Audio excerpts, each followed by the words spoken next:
Michelle. Daniel. O.G.Rose. And today we're going to be talking about the Rosy Conference 2 conference that we had this weekend at Philosophy Portal. Yeah, it was a wonderful conference and really honored to be there and witness all of the wonderful presentations at Philosophy Portal. And there's so many great things that stood out to me about the conference. And one of the things in particular was just the real kind of almost like the stakes of the question at hand regarding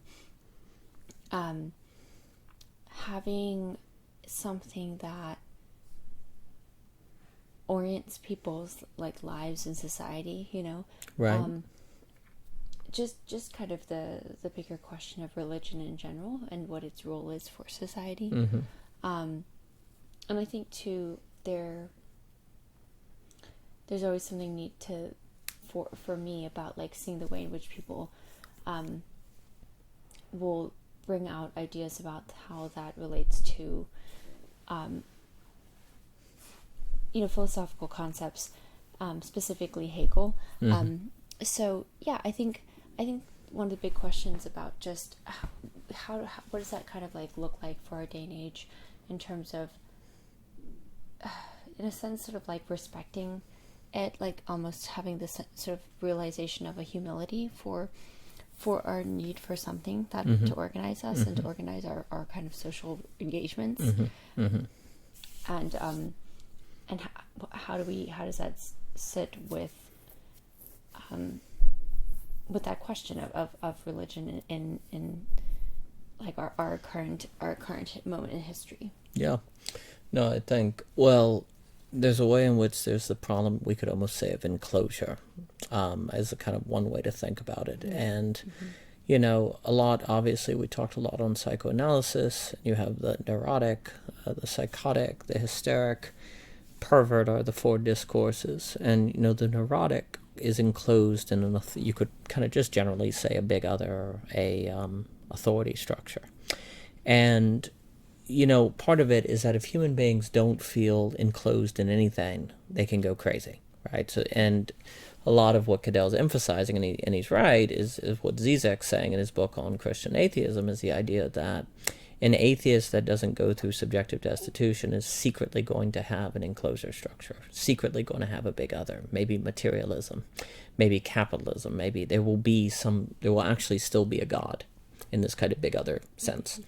And again, like we talked about in the presentation, there's a long tradition of like Jesus in Christianity being a certain corrective against religious belief in a big other God, right? Like that the idea of God being a trinity or being made man, there's something very heretical in these ideas of God being man.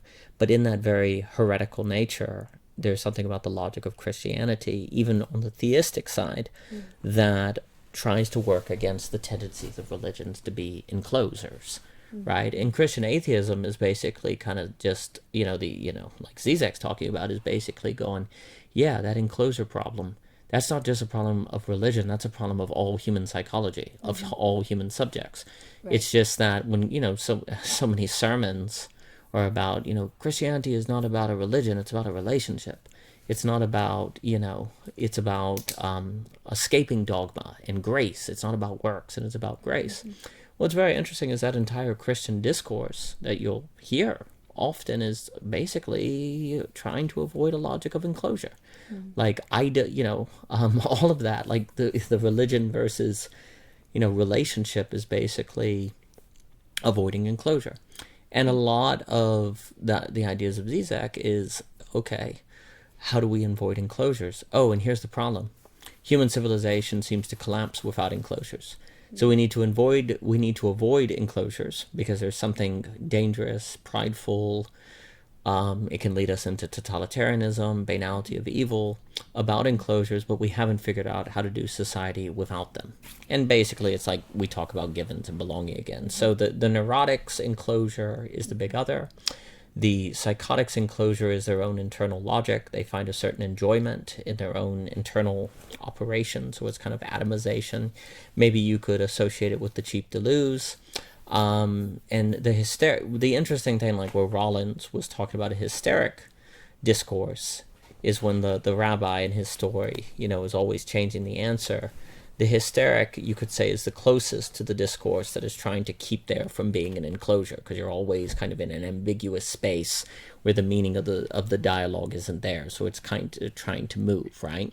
But of course, the hysteric, if nobody knows what the meaning is, if there's no given, that can destroy social intelligibility. And then there's the pervert discourse. So we have this problem, and then I'll give it back to you. We have this problem where, to me, the conference is thinking the problem of how do we do institutions, how do we do society, economics, etc., so forth, without an enclosure structure, when humans need enclosure, and civilization has never not had enclosures, and when we've tried not to, we've eaten ourselves, like in Maoist cultural revolutions or things like that. So what does it mean to have open structures, open systems versus complete systems? What does it mean? What does it mean to relate more human face-to-face? In Belonging Again 2.1, we talk about the difference between negotiating and programming. Systems program, so they don't need the human element. That's why they're great, and that's also why they're horrible. Smaller, not systemized organizations are based by voice-to-voice human interaction. That's why they can be more human, but that's also why they're more fragile and more prone to be destroyed by relationships. So I think the conference was absolutely asking questions about all of those extremely critical problems for our moment. Mm-hmm. Yeah, and I think too, specifically, like the consideration that was kind of thematically throughout many of the presentations of this idea that, of what it is for there to be the dialectic between Christianity and atheism is so important, right? Because it's like, it is in some ways quite unique to Christianity itself, where you have like the God figure questioning the God figure, within the framework, and that's where you were talking about this idea of like the enclosure, but the not being enclosed, right? Yeah. So it's like there's this the relationship between those two things, and not really. That's where I think like something that in Julie Resch's project, just that this idea of the entanglement was quite a helpful way to kind of think about that, where it's not just it's not kind of thinking like, oh, well, we can just be beyond the enclosure, because in a sense there's no way out of that entirely, but how do we get kind of how do we have an ability to recognize that enclosure and then kind of play, like in a sense I want to say play with it.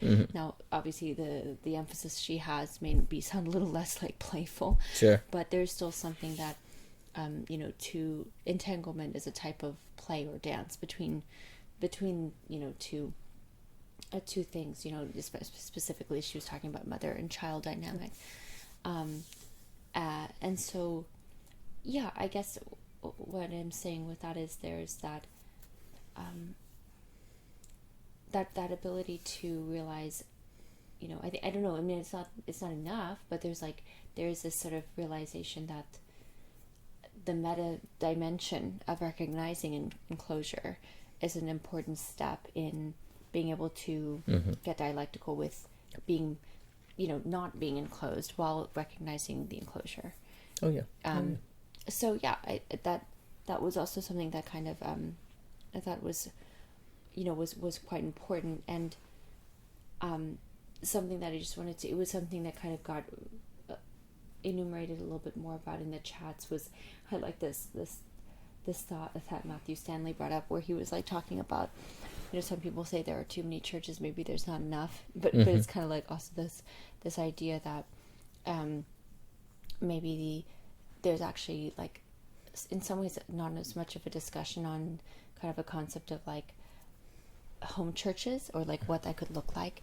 And it's interesting because there's sort of like the visibility question, where you have a lot of like signs for certain institutional things, right? But then you always get the question of like, what is it actually like, or what's really happening within that. And so I just wanted to kind of bring that forth as like there were some real sort of practical, tangible questions about doing this sort of nuance to the enclosure, what that looks like for practical purposes of orbiting people's lives, like what do people's lives orbit, and what orbit does it give their lives in a sense.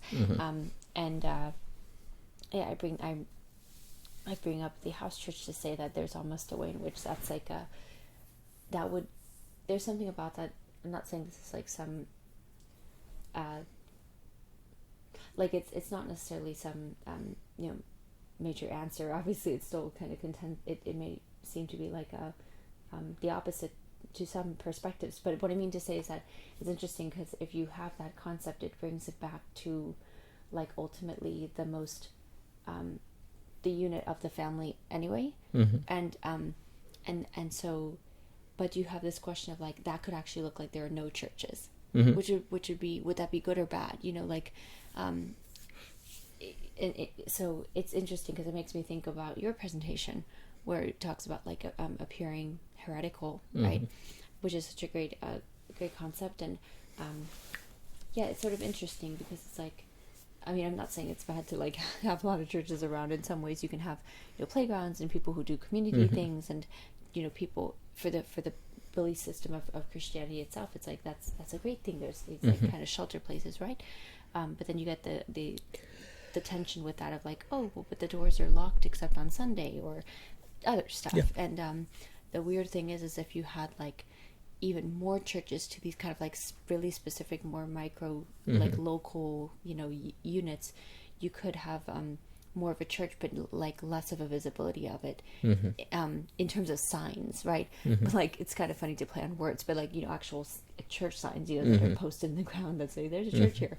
But hope maybe that in some ways it would be an interesting consideration if there'd be like actual signs of that, like the manifestation of those micro impacts that could be like I don't know if it's like bigger, but maybe less how do I say this,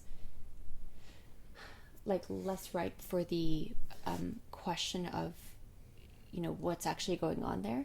But maybe you sort of need that. I mean, this wasn't specifically part of the conference, but the conference did make me think about the conversation that happened at the Philosophy Portal event with Ross Bird, which is kind of the sense of like maybe we just need to sort of like trust when trust can be broken. That's kind of what makes trust, even like what it makes it trust is that it can be it can be broken.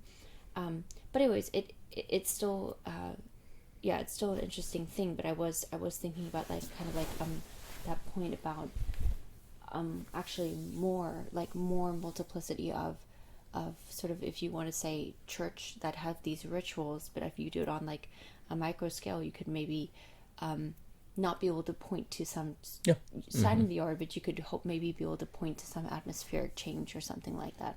Well, the weird thing is, you could say then that the more the society looked atheist, the more Christian it might be. And then the irony is that the more Christian it looks, the more actually atheistic it might be, in the sense that it's actually lost the spirit, right?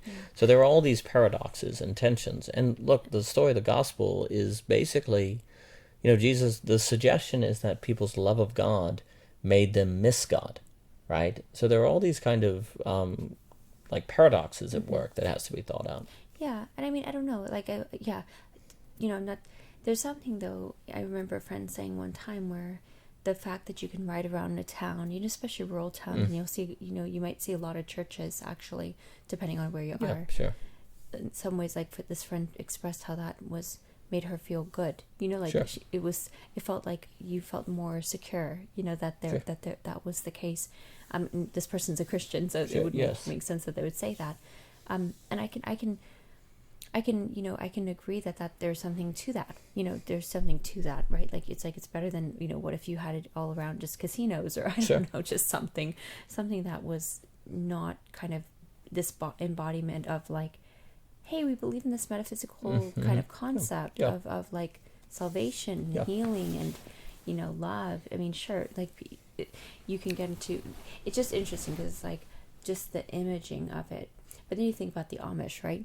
Their churches are literally their own homes, so like you don't see any like church signs or anything. Really, what's going to be church is like their families and their community, and barn raising might be the most visible visible thing of like what a church is doing. Does that make sense? Yes. Versus like all these church signs posted in the ground.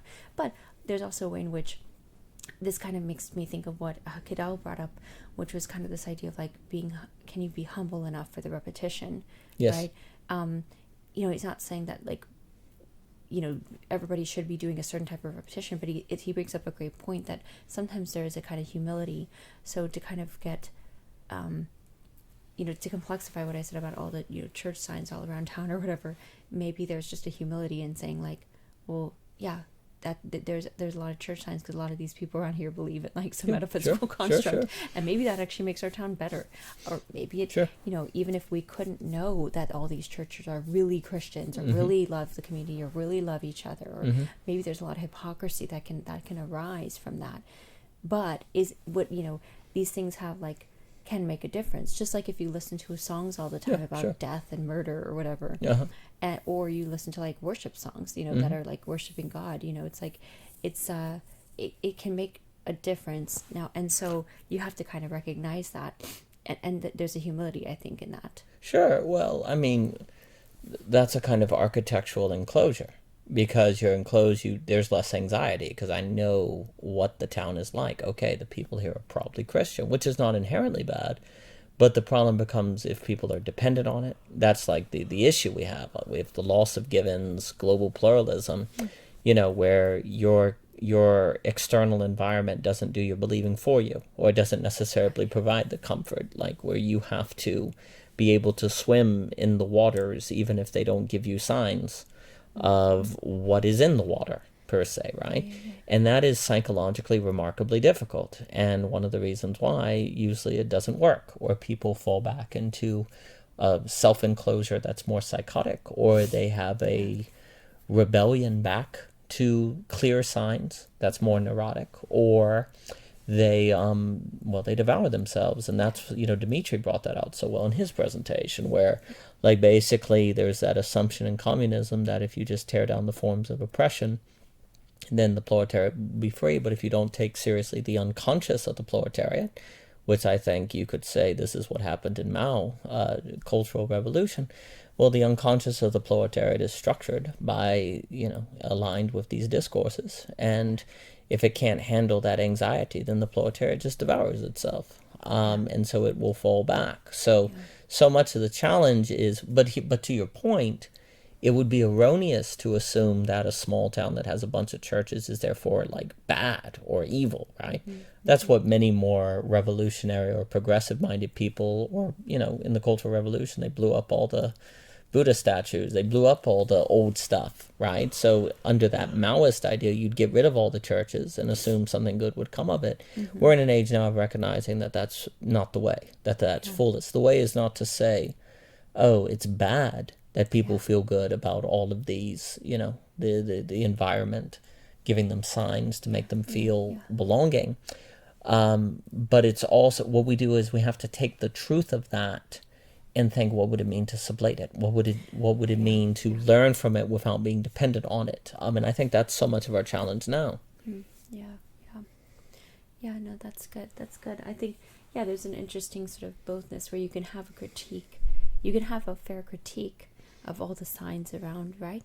But you can also have a appreciation or like a respect for the fact that might be, something to just, like you said, not tear down, but obviously, but to sublate, and to think about it as a necessary aspect of like a journey, like of the journey or the historic progression or something like that. And it kind of, I don't know why this image was coming to mind, but I was kind of thinking about like how, obviously signs like that also speak to a type of, technological moment in history, a type of market, form that you are in history, capitalism predominantly, especially. My friend's husband used to work for like a sign company, and like making signs is like a big deal. Like it's like, you actually have to like manufacture them or whatever. Get logos that can be, cut out of steel and then hung on a Right. building. I mean, it's kind of a big deal. But the point of the matter is that I say that all because there's a marketing aspect to that, like, which fits with, TV and like pamphlets. Like, I remember you talking about like the Cold War and its influence on evangelical Christianity, right? And so those things all kind of have a relationship with each other. Yes. So I think again, like I said, there can be fair critique for it, but then there can also be a recognition of its existence and how it shouldn't. There's a way in which you don't judge it, because that's something that can be done. I remember having a friend like stay and just drive around a small rural town, and then they're kind of like, "This is scary. I wouldn't want to live here." Yeah. Kind of thought. Just because of some of the things you might see people put up, or that what's around a smaller town, and I don't agree with the sentiment. I can understand where it comes from, right? But that would be the sentiment of like, this is just inherently silly, or this is inherently wrong, versus being like, this might be able to be done better, but there might not be necessarily a problem with the fact that this is a step along the way for humans that who disavow have is some metaphysical, structure. Well, that disavow is another enclosure, because you other it, right? I don't have to think it, right? You just say, "Oh, that's backwards," or No. that's that's whatever. right. So yeah, and I mean, maybe it could be more meaningful if every kind of, because whenever I see churches, I think about them like, it is funny, right? Because a lot of churches, on the whole, are pretty much locked and told. It's like there's kind of, it's like, because I'll sometimes take, like, if you go to playgrounds, like, we have little kids, so like you look for playgrounds and stuff, right? Churches have playgrounds, which is nice, and sometimes they let people use them in the public. Sometimes they don't have playgrounds, but the point of the matter is, it's just kind of this building there. It's locked. Nobody's there during the day, during the week. And so it's kind of funny, because you're like, I can't really see what this means, but I know that I kind of think of it this way. This is a home to some community. Some community values this place, and like they keep coming back to it, and they all kind of have a little volunteer chart of who's going to clean the toilets in this place, and you know what I'm saying, like, or they hire that. But a lot of churches, most of the congregation does this stuff, and so it's like, I kind of think of it that way. And so it's like, in a way, it's sort of like, shouldn't this be a place where, if you got a really bad knee scrape, you could go in and get a Band-Aid and like somebody be there or whatever. There's a part of it where you could feel that way, but then you could also realize, well, it's not. This church right here, most churches in America in the mainstream are not going to be, like, their door's not going to be open on a Tuesday. You know what I mean? Maybe not. But so I try to see it that way. Like, these are just these little homes of a community that they happen to just be, they're waiting until they can like meet up again, basically. So it's not all bad like that, but I'm just thinking about the way I think about these buildings and signs all around town, right? But it could, maybe something sublative could be like, every sort of Christian home of the community actually it sort of felt like a home. It was like, well, that's like cathedrals, right? That's where like cathedrals could be like a great example of maybe, I'm not saying like all the American churches on like, on the roads need to like be cathedrals, but there's something about, thinking about the fact that they exist, and maybe we can just have that non-judgmental relationship with that space, right? But then, there were these places that were cathedrals, right? That people could just come in and be like, what in the world? Like, this is clearly not just a home for a community that gets together and believes in God, but like, this might be the home of God. These like elaborate structures. I'm just saying there seems to be a need for both, because humans have created them, right? They've seemed to have a need for them, so they've created them in both forms.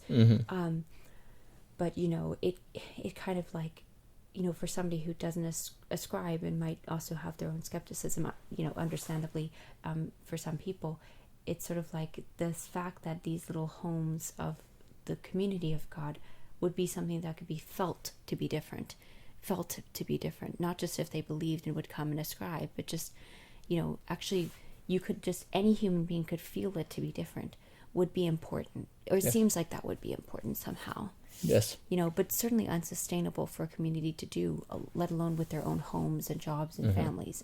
So, it brings it back to kind of like, can the home spaces be that, Well, anyways, just some thoughts. I mean, an overarching point is that many of these realities of city design, of buildings, of rural spaces, there's psychological realities that they are addressing. It's not merely taste or preference or just random. Like they all have psychological functions. Like, so the ability like to have a church that you regularly meet at, and it gives a certain rhythm to life. Yeah. The mind without rhythm, like if there are people you care about that you don't see regularly, it's hard to make that a community. And actually your relationships can then torture you. Like good things can become torture because you just think about how you never see those people. And so, you feel more alone, perhaps more alone than you would have if you never knew them, right? So there are all these kind of like, so much of society is a psychological technology, not merely, it's a psychological technology. Yeah. And so, like on the idea of cathedrals having this kind of grandeur to it, that would make, Peter Kreeft was like, if you came into a medieval town, it would be like a spaceship or something, right? It would like, you may blast off at any moment. And so there's some psychological need of the, awe. Edmund Burke talked about the sublime versus the beautiful. So all these things are psychological. And basically, when you talk about like, Zizek's Christian atheism, it is an idea that if atheism does not go through Christianity, there is psychological lessons that will not be learned, and that will lead to pathologies that'll come up eventually, right?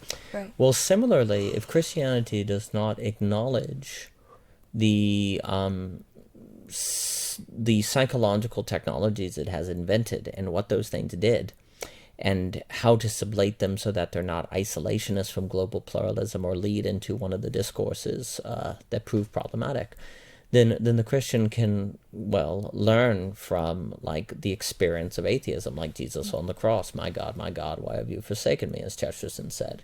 Again, in Christian mysticism or sainthood, the dark night of the soul, like, your faith can't be complete unless you have the deep experience of God not being there. Because then you find out if you really have faith in God or not, or if you just have faith in the feeling of God's presence, right? So, there are all these interesting tensions, and the suggestion is that it is in these quote-unquote dark night of the souls, or these clearings, to use that Heideggerian language, that you can begin to sort of glimpse what it is that these religions as technologies, or these architectures or buildings as technologies did. And once you get a sort of sense of that, then you could start thinking the sublation. So, for example, on what you're saying about the cathedral, it seems extremely important for humans to have a sense of, we could say, awe. If they do not get a sense of awe, then something doesn't develop, and that thing that doesn't develop comes back in really bad ways, like they'll get in trouble. If we take Plato's account, then when we use the tripartite soul, logos, eros, and themos, and we associate awe with something erotic, then beauty directs eros toward higher things. If you don't get awe, then eros gets directed toward lust or consuming, especially if you don't have themos to balance it, right? So when Christianity perhaps emphasized beauty, that could help with problems of appetite, to speak very generally. Well, when you then had a movement in Protestantism against beauty, I mean, there were, someone like an early Karl Barth basically is like, the church should be ugly, so we can focus on the word. Then there might be a psychological reality you're not addressing that is then setting people up to get pulled into the aesthetics of the Nazi Party, or the peasantry of a totalitarian dictator, or to not be able to control their appetites, so they end up being controlled, right? But then, of course, can you realistically build cathedrals everywhere? And is that going to limit access, right? So then the American evangelical would be like, well, we can't prioritize beauty. We need to prioritize getting the word out, because there are nations who have never heard of God. We can't build cathedrals everywhere, right? Right. So for logistical reasons, you emphasize mobility on foot, right? But then guess what? You're spreading a Christianity that is not psychologically addressing or directing eros. It is not providing all, and a pathology will arise. Yeah. So what would it mean then? The sublation would be, what would it mean to have a mobile, I'll just put it this way, a mobile Christianity that doesn't sacrifice all? What would that look like? Mm-hmm. Well, the all would have to come from, say, skill, like a jazz improvisation or music or the experience of dialogue or the dynamics between people would have to be inspiring in a certain all way, like an artful way, right? So you have to create the all of the cathedral in the personal interactions themselves, for example, or in the quality of the music that you can just strum up with a guitar or something, right?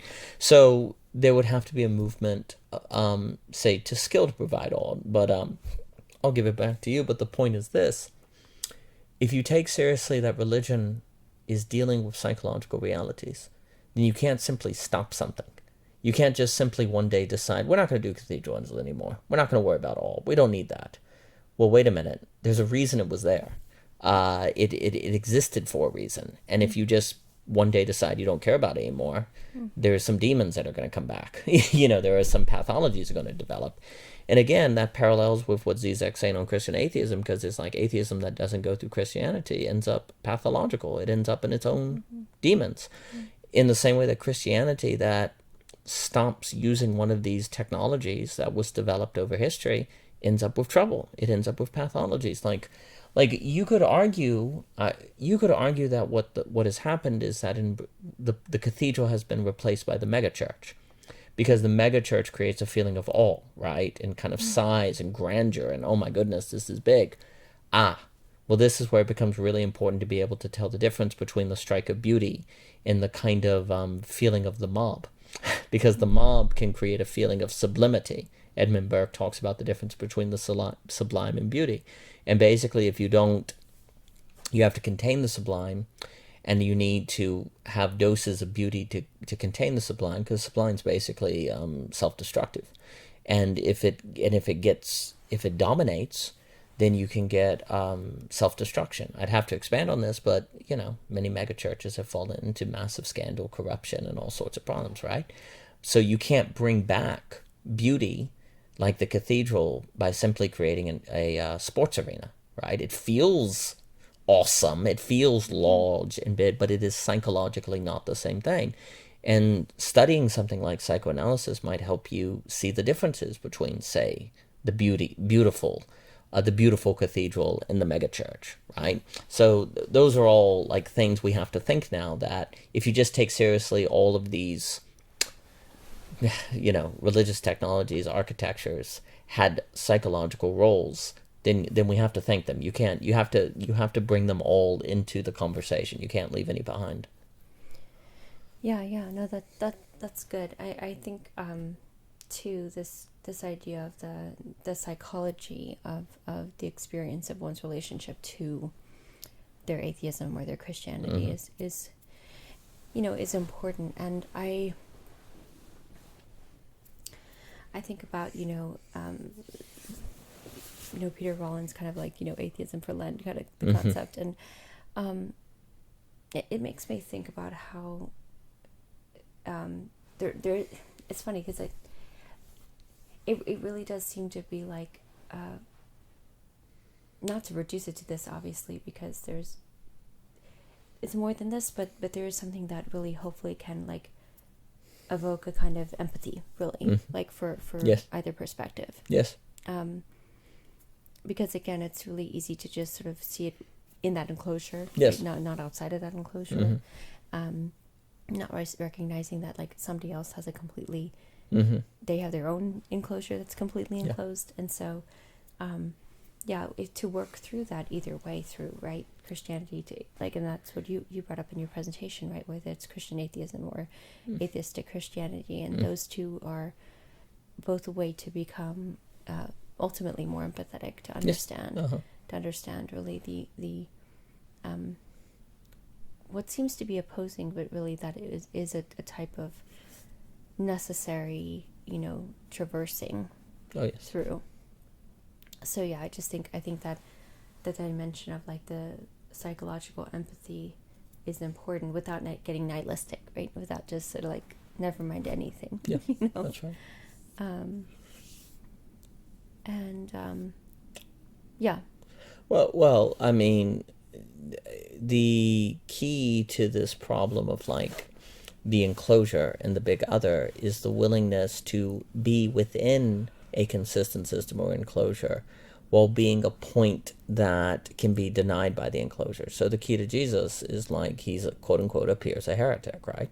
But he's not actually a heretic. He's the fulfillment of Judaism, which is going to look like heresy, but it actually isn't a denial of Judaism. Now you can say, well, he's deluded and he's wrong. But if he's not wrong, then it isn't it's not a total deconstruction and ergo a certain nihilism, right?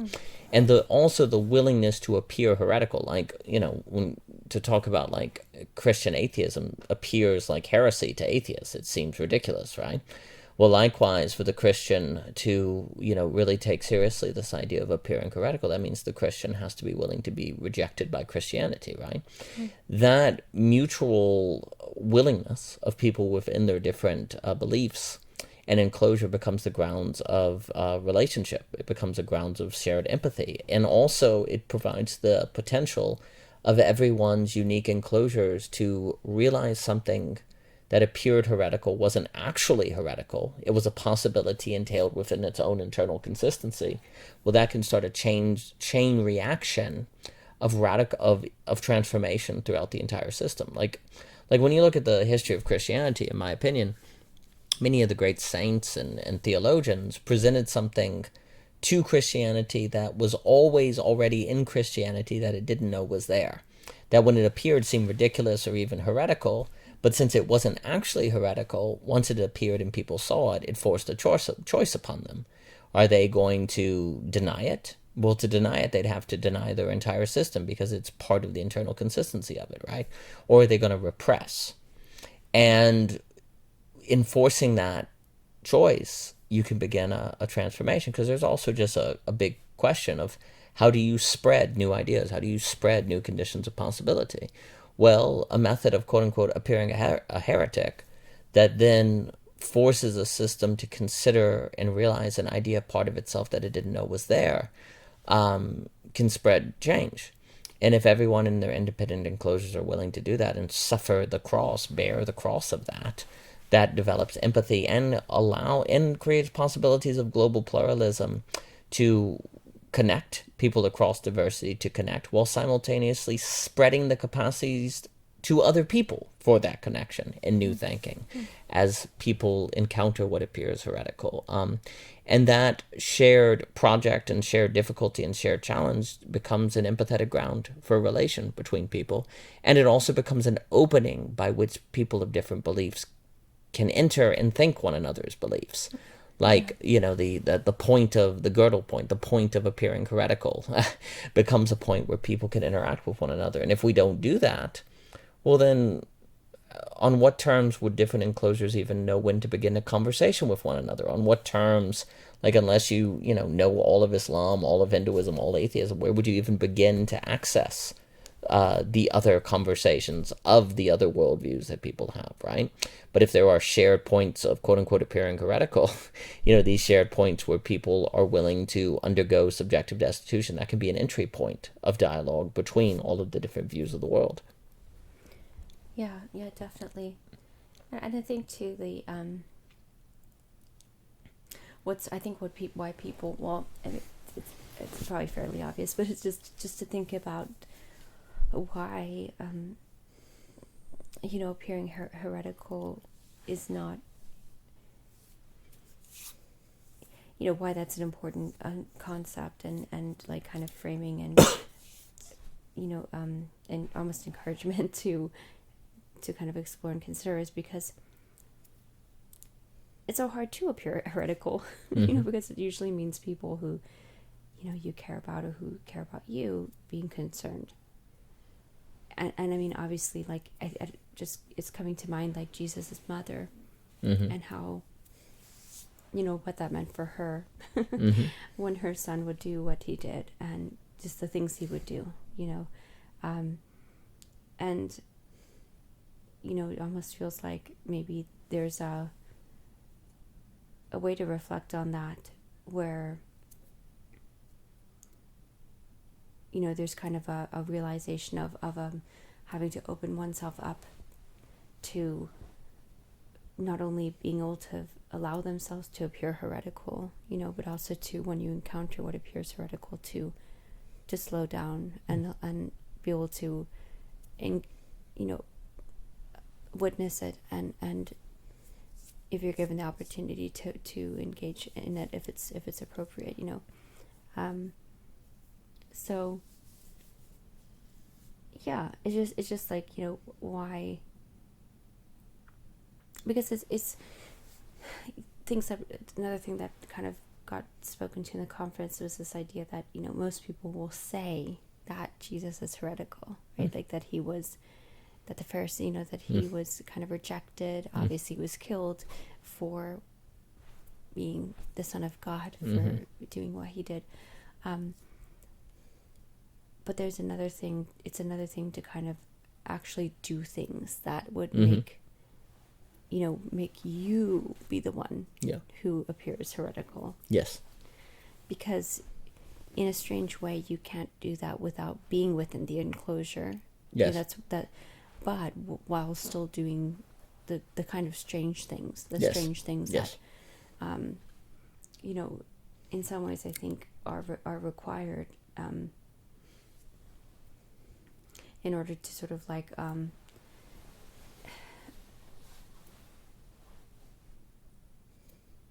yeah, I mean, it's funny because, like, to live like Jesus, there is something that to live like Jesus is important in terms of just what it usually gets associated with, right? Like loving others, feeding the poor, all of those things that are necessary things. But like, there's a way in which we forget, we do really just very, very, very much so forget the strange things, you know? Yes. And you know, I think there's like a weird way in which if you get too codified almost with what it means to like live like Jesus, you may forget what it, like, I guess what I mean to say is, like, you know, this is where there's this kind of like non-judgmental respect for the fact that maybe that sort of in a way, from this perspective of the appearing heretical, that would maybe be a reduction of the character of Jesus, right?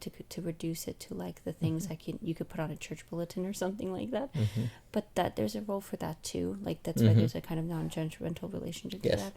But maybe the realization is that the sublative element may actually get to the psychological, which then can do I would say a greater work, but maybe a more holistic work or something, or maybe even a more sustainable work. Yes. But that again would require to appear heretical. But really quick, isn't there a way in which, like, to have that concept, could one use that as a buttress against doing things that are just more the quotidian understanding of being like Jesus? It's like, well, I'm not going to feed the poor because I'm appearing heretical to not feed the poor. But well, that's where you would just be a heretic at that point. That's where it was taught. The presentation was talking about a hermeneutic to determine how to the maximum point of appearing heretical without actually being heretical, right? And that's where it was also like just doing things that are outlandish or contrary is not the same. Like this is it's a much higher bar. Yeah, no, like you'd really have to know the tradition. Oh yeah, and it requires a lot of really like being very thoughtful. Yes. And quite discerning too. Like this also makes me think of Ross Bird's conversation where he was talking about like the right hand and the left hand. 100%. You have to discern when you have to use each. It's not so clear, but that's the whole point. It's not clear. Like it wasn't clear with Jesus. It wasn't clear if he was, you know, a demon or an angelic figure amongst them. Yes. So anyway, yeah. Well, exactly right. Well, and so also too, like when you were saying the weirdness of Jesus, I mean, it's like I would argue, like Matthew Stanley in his very important presentation on how, you know, schooling replaces learning. You know, care is replaced by like welfare programs. This is all Ivan Illich. Basically, that collapse is inevitable without appearing heretical. Without the weird stuff Jesus does is how you don't collapse care into welfare, learning it, all those distinctions Matthew Stanley was saying, because those distinctions that are based on illic are matters of human capacity. And actually, the capacities to maintain those distinctions is tied to the weird stuff Jesus does. Like, if you're not if you're not willing to appear heretical, then you're going to collapse into dogma or systemization, because you're going to do what other people approve of. You're going to eventually do that of which is the mean and the average. And so then you become a robot. You're going to just be in the system, right?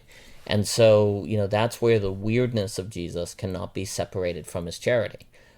Because if you do that, you just end up with a kind of a socialist liberal program or something like that. And that's the mistake of liberation theology. And that, that's what liberation theology was captured by, as Stanley was saying.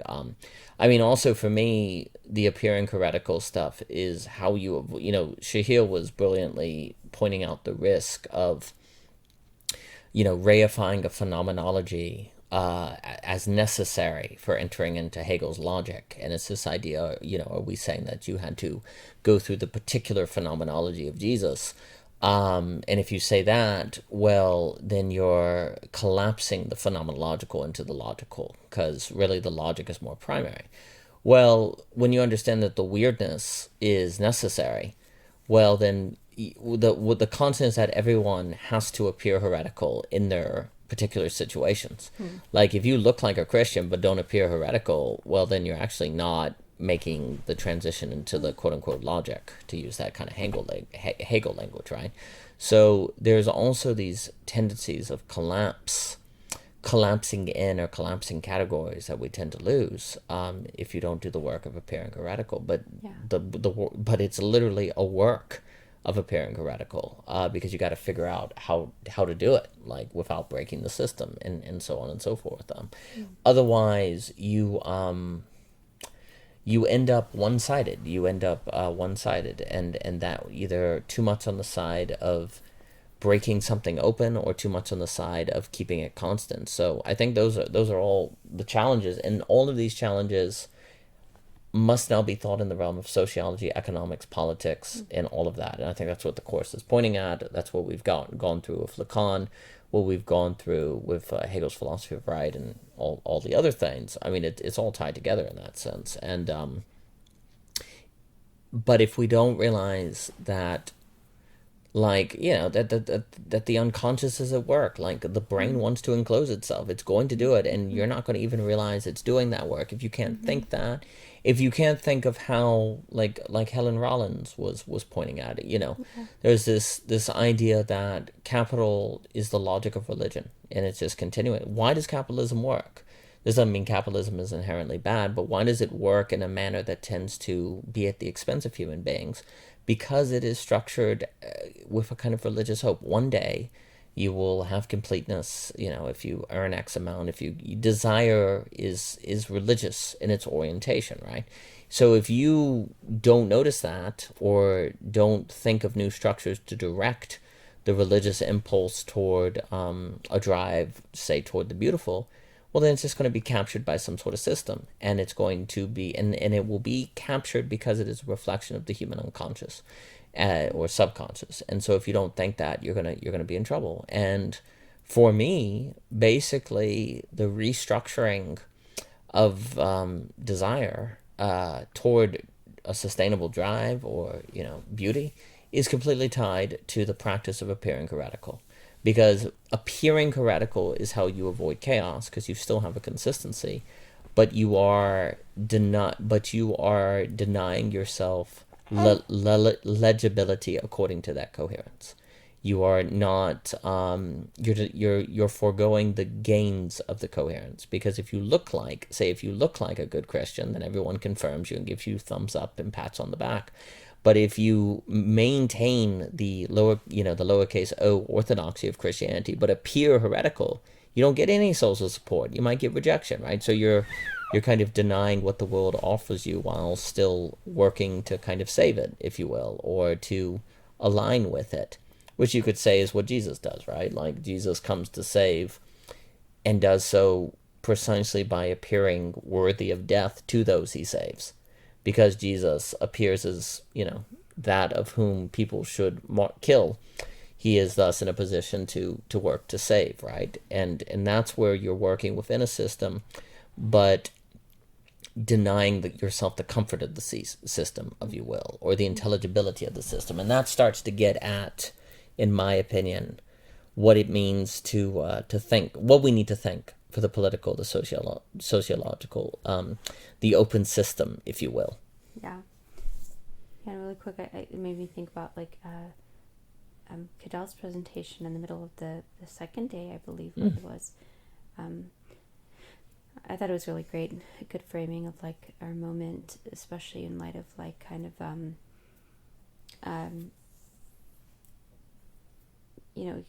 the way in which we might be seeing like kind of a return to Christianity in certain ways, and also yet at the same time it's kind of rejection of it. But I think the question of children was definitely present, and as you were talking, it just made me think about the fact that it is often children who kind of, you're talking about intelligibility. Well, I don't know if I can relate it so directly to what you just said. There is something about the fact that I think the children inherently kind of have this, they challenge your intelligibility because it's hard to make intelligible some of the things that they might say or do or want or be mad about or all of that. And so, there's something about that representation of like, because I kept on thinking through our conversation, like, it's funny because the Christian framework is that like we're all children of God, right? And so that's something that's meant to be a comforting thing, but then you think like, but your child you let like die, and like suffer horrendously and like have this death be misunderstood through a lot of his life, but he also like through the ascension would be risen to the right hand of the Father.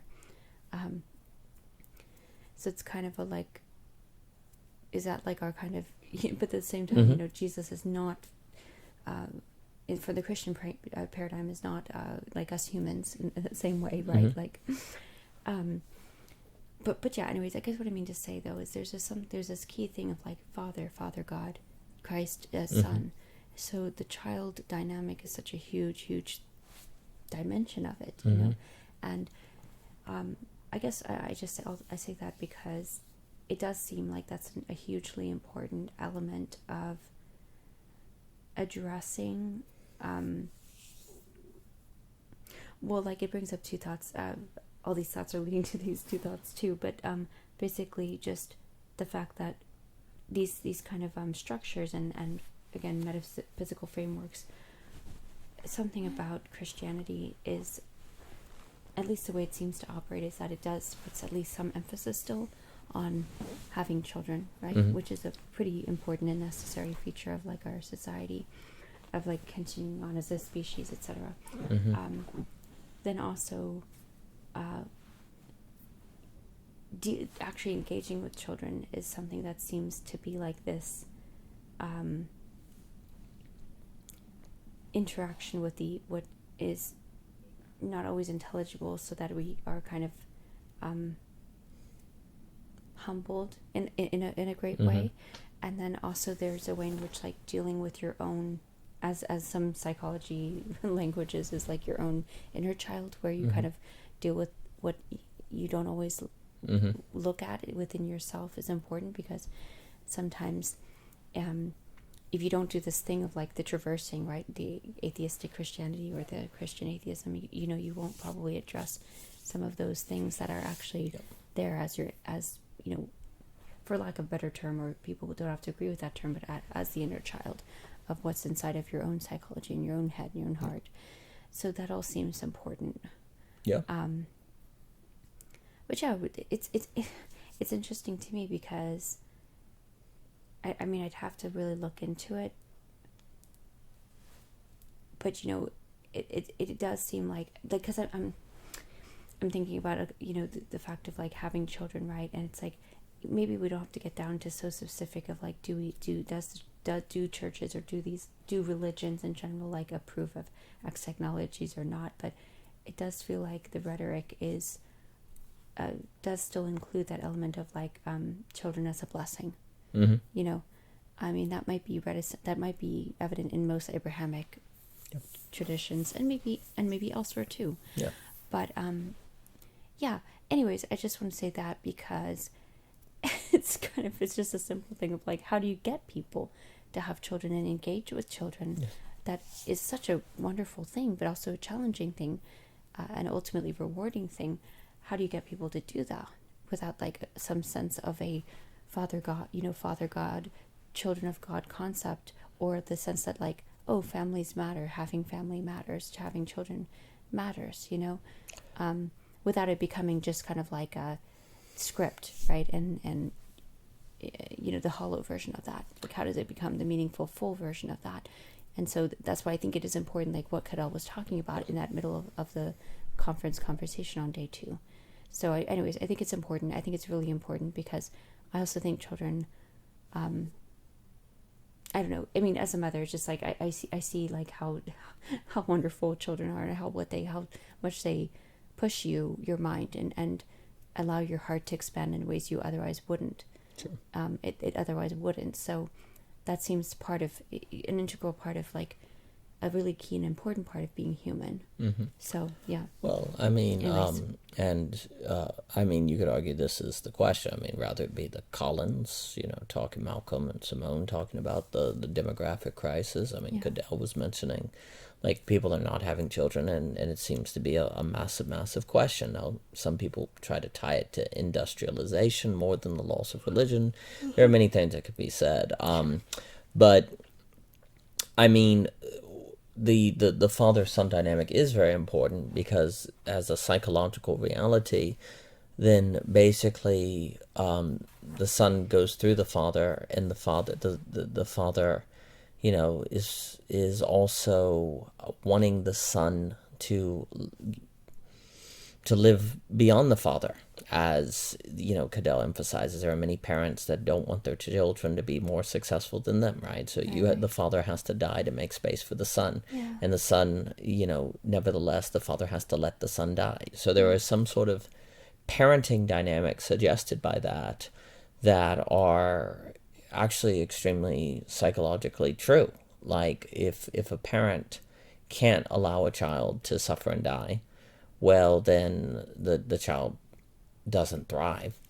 And then there's something about the child having to kind of go in the name of the father, but also appear heretical to the father at the same time. Like the Jesus is in the name of the father, but why is he crucified? Because he seems to be a heretic. He's denying the father, right? So there's something about the child also getting to the place where they're not kind of rebelling against the father in this kind of child lame way. Jesus doesn't rebel against the father, but he stands out as if he is. He is almost seen as if he is.